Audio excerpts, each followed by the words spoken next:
Magandang hapon mga kasama. Welcome po sa Binoki Treasure TV. At sa pagkakataong ito ay na-amaze lang po ako dahil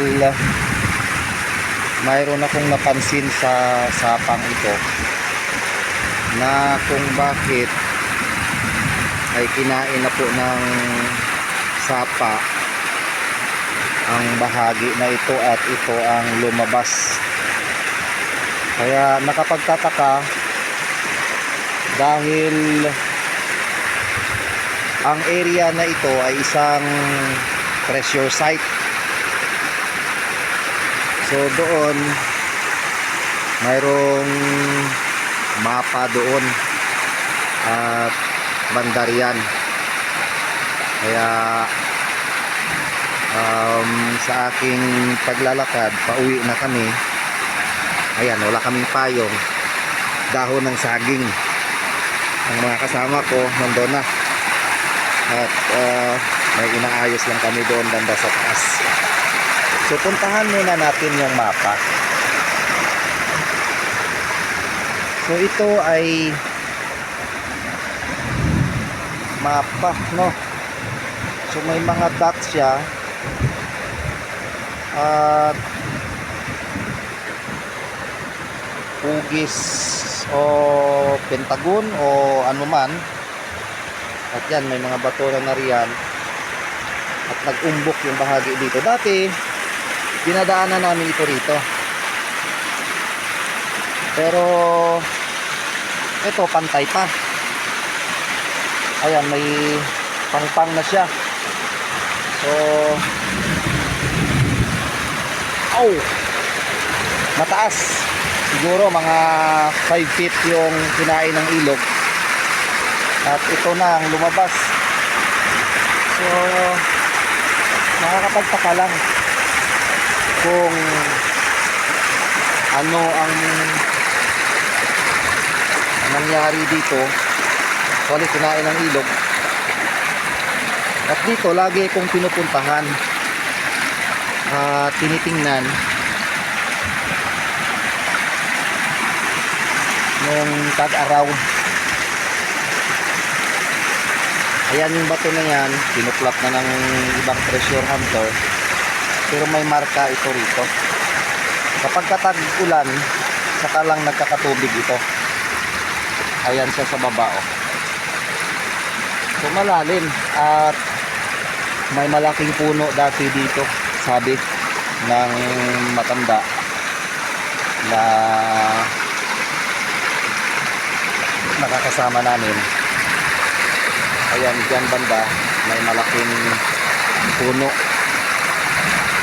So titingnan natin kung ano ang actual na view nito sa taas, kasi yung edging ng mga bato ay marka ng mga sundalong Hapon. Halos ganito rin ang karamihan na ginagawa nila, gaya ng ayan, yung parang kristal na sa mukha o lumabas ng bato, parang ganyan. Tingnan natin sa magandang view.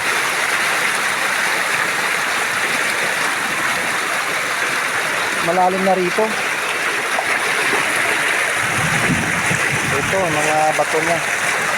Dito dati, ito ang kinaroroonan ng puno. Ito.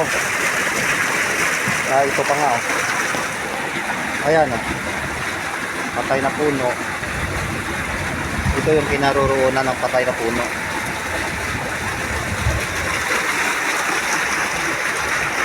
Ayan ang pinaka pangpang niya. Malalim na.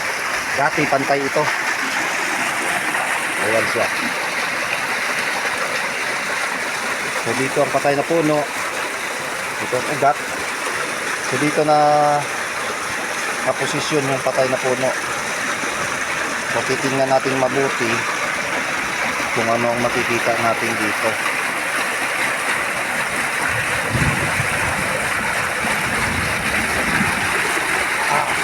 na ulan. Op, op, op, op, op.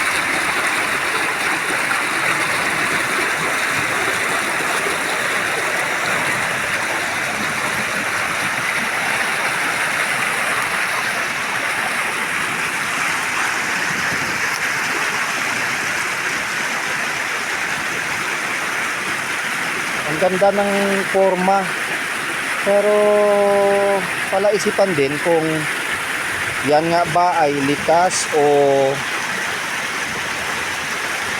gawa ng tao.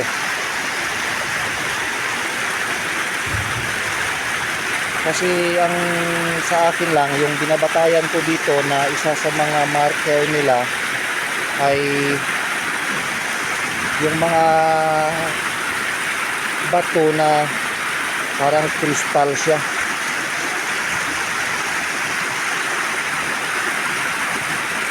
So tingnan natin kung ano ang formation ng bato, kasi mayroon siyang formation.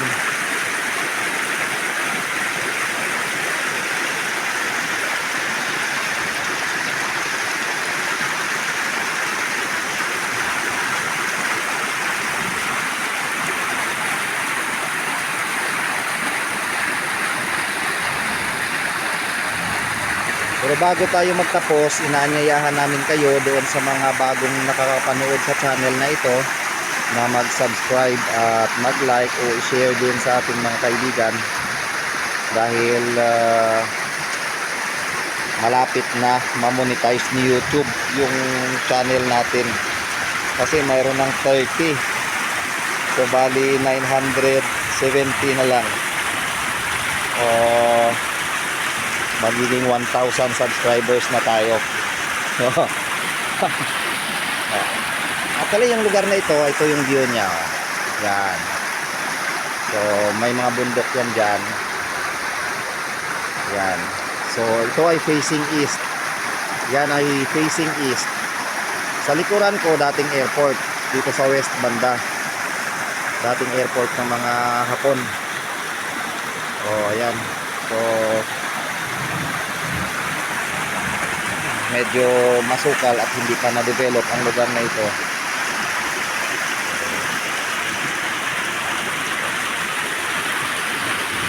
So gano'n na lang mga kasama, at maraming salamat sa inyong panonood. Muli, then sa mga hindi nakasubscribe, please subscribe lang yung channel para ma-update kayo sa mga bagong upload naming mga video. Sa ngayon wala kaming operation dahil tag-ulan tayo.